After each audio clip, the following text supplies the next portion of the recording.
बिस्मिल्लाहिर्रहमानिर्रहीम। शुरू करता हूँ अल्लाह के पाक नाम से जो बहुत बड़ा मेहरबान निहायत रहने वाला। दोस्तों, बहनों, भाइयों, बुजुर्गों, अस्सलाम वालेकुम। हम आज इस इस्लामी मालूमाती वीडियो में नबी करीम सल्लल्लाहु अलैहि वसल्लम की प्यारी बेटी सईदा रुकैया रजी अल्लाह ताला अन्हा की जिंदगी और मराज को बयान कर रहे हैं। हम इनकी इब्तदाई सालों में इब्तदाई इस्लामी कम्युनिटी में इनके अहम किरदार का जायजा लेते हैं और इनकी बेवकत मौत के गहरे असरात को पेश करने हैं। लिहाजा बराए करम इस वीडियो के आखिर तक हमारे साथ रहें, क्योंकि हम इनकी खूबियों और इनकी जिंदगी से जो सबक सीखे जाते हैं इस पर गौर करेंगे। तो दोस्तों, रसूल पाक सल्लल्लाहु अलैहि वसल्लम की प्यारी बेटी सईदा रुकैया रज़ी अल्लाह ताला का इंतकाल आज रमजान मुबारक की 17 रमजान मुबारक को हुई हुआ। वो बदर की लड़ाई से पहले बीमार हो गई थी, तो नबी करीम सल्लल्लाहु अलैहि वसल्लम ने इनके शौहर सईदना उस्मान को घर पर रहने और इनकी देखभाल करने की हुक्म दिया था। सईदा रुकैया रज़ी अल्लाह ताला अन्हा रसूल पाक सल्लल्लाहु अलैहि वसल्लम की प्यारी बेटी और सईदा खदीजा रज़ी अल्लाह ताला एक शरीफ खातून थी जिनकी जिंदगी आजमाइशों और फितनों से गुजरी। इनका इंतकाल रसूल पाक सल्लल्लाहु अलैहि वसल्लम और उम्मत मुसलमानों के लिए एक इंतहाई अफसोसनाक वाक़या था। सईदा रुकैया रज़ी अल्लाह ताला अन्हा अपने वालिद रसूल पाक सल्लल्लाहु अलैहि वसल्लम की नबूवत से पहले मक्का मुकरमा में पैदा हुई। इनकी परवरिश एक ऐसे घराने में हुई जो अपनी पाकीज़गी, हिकमत और मेहरबानी के लिए जाने जाते थे। इनकी वालदा सईदा खदीजा रज़ी अल्लाह ताला अन्हा रसूल पाक सल्लल्लाहु अलैहि वसल्लम की हमायत का एक सुकून थी और इस्लाम के इब्तदाई फैलाव में अहम किरदार अदा करती थी। अपने बहन भाइयों की तरह सईदा रुकैया रज़ी अल्लाह ताला अन्हा भी अपने आला किरदार और तकवा के लिए मशहूर थी। इब्तिदा में सईदा रुकैया रज़ी अल्लाह ताला अन्हा की शादी अबू लहब के बेटे अतबा से हुई, जो इस्लाम का सख्त मुखालिफ था।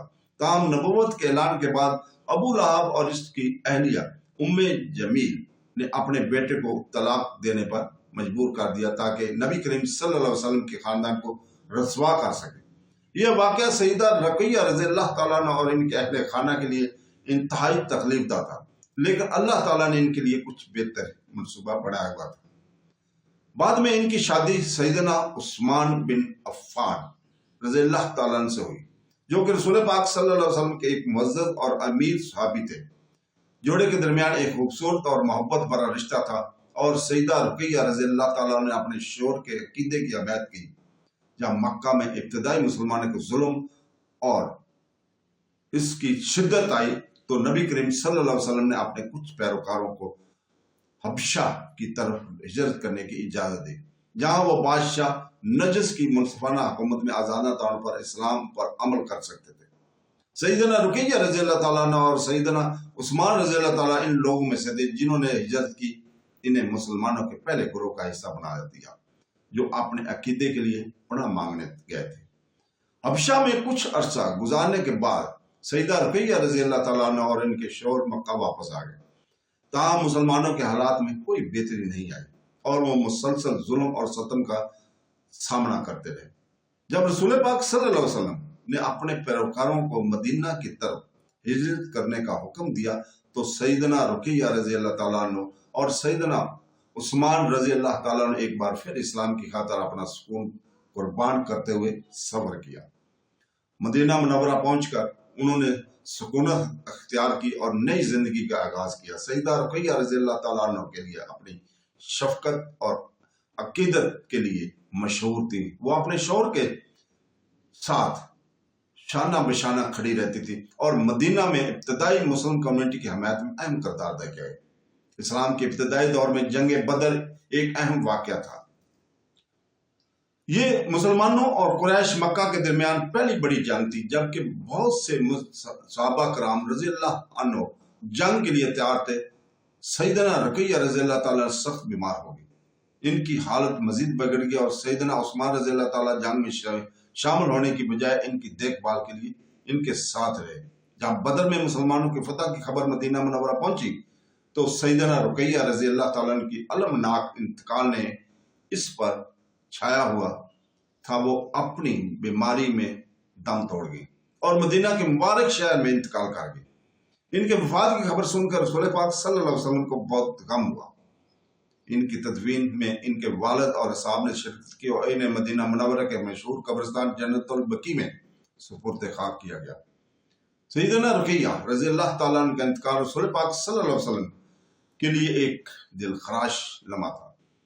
بدر میں مسلمانوں کی فتح کے باوجود انہوں نے اپنی پیاری بیٹی کے گہرے نقصان کو محسوس کیا، تاہم وہ اپنے ایمان پر ثابت قدم رہے اور اللہ کے فرمان کو صبر اور تسلیم کے ساتھ قبول کیا۔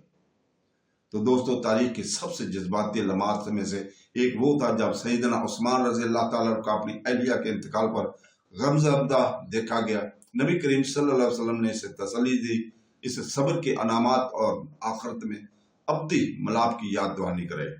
بعد ازاں رسول پاک صلی اللہ علیہ وسلم نے سیدنا عثمان رضی اللہ تعالیٰ کا اپنی دوسری بیٹی سیدہ ام کلثوم رضی اللہ تعالیٰ کی شادی میں ان کا ہاتھ دے کر عزت بخشی اور انہیں زون نورین، دو نوروں کی مالک کا خطاب دیا۔ سیدہ رقیہ رضی اللہ تعالیٰ عنہ صبر، استقامت اور ایمان کی علامت تھی۔ ان کی زندگی میں کئی قیمتی سبق سکھاتی ہیں۔ اللہ کے منصوبوں پر بھروسہ، اگرچہ اس ابتدائی طلاق سمیت مشکلات کا سامنا کرنا پڑا، لیکن اللہ نے اسے ایک متقی شعور اور باعزت زندگی سے نوازا۔ اسلام کے لیے قربانی، ان کی حبشہ اور بعد میں مدینہ کی طرف ہجرت ان قربانیوں کو عکاسی کرتی ہے جو انہوں نے اپنے ایمان کی خاطر دی تھی۔ مصیبت میں طاقت، بیماری اور جدوجہد کا سامنا کرنے کے باوجود وہ اپنے مذہب اور خاندان کے لیے وقف رہے۔